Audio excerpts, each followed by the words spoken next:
Hey, Mike here, Atlas Rim Repair. We're going to be working on a 22 Jeep Wagoneer today. Got curb rash about halfway around the wheel, a little bit more right here. I'm going to go through the full process of how I'm going to repair this one. Start with damage isn't too deep, so we don't need to go with the 50 grit. We're going to start with a surface conditioning disc.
Okay. All the deep damage is out. Now we're going to switch to the sander, kind of reform it, sand out all the grinder marks.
Getting there.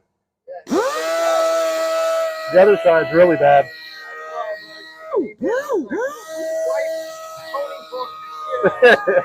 Yeah.